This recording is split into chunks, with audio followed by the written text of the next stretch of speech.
Doctor Shaganti Ramulu Osmania university. ఈరోజు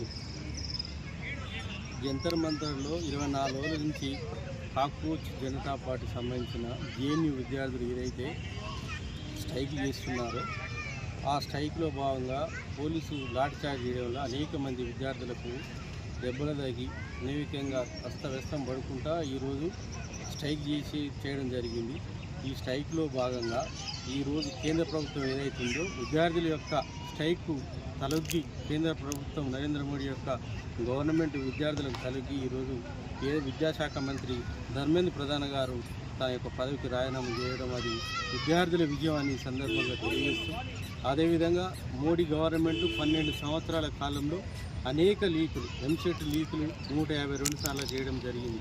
అదేవిధంగా దీనికి నైతిక బాధ్యత వహిస్తూ గౌరవ కేంద్ర ప్రధానమంత్రి గారు కూడా ఈరోజు తన పదవికి రాజీనామా చేయాలని కూడా ఈ సందర్భంగా మేము విజ్ఞప్తి చేస్తున్నాం.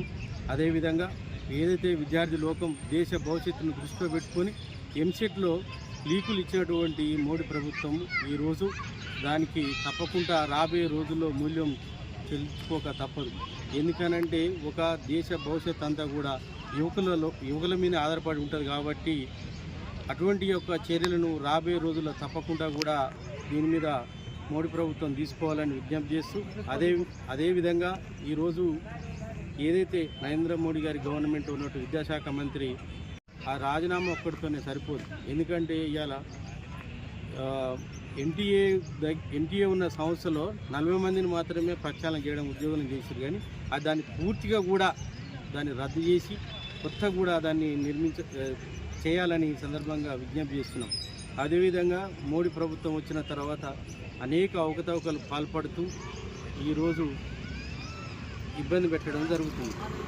అదేవిధంగా ఏదైతే కేంద్రంలో ఉన్నటువంటి ప్రతిపక్ష నాయకులు కాంగ్రెస్ ప్రభుత్వం కూడా రాహుల్ గాంధీజీ, అదేవిధంగా ప్రియాంక గాంధీజీ, మల్లికార్జున ఖార్గేజీ, కాంగ్రెస్ ఎంపీలందరూ కూడా పార్లమెంట్ హౌస్లో కేంద్ర ప్రభుత్వానికి వ్యతిరేకంగా ధర్మేంద్ర ప్రధాన్ రాజీనామా చేయాలని కూడా వారి యొక్క పాత్ర కూడా అమోఘ్యమని తెలియజేస్తున్నాము.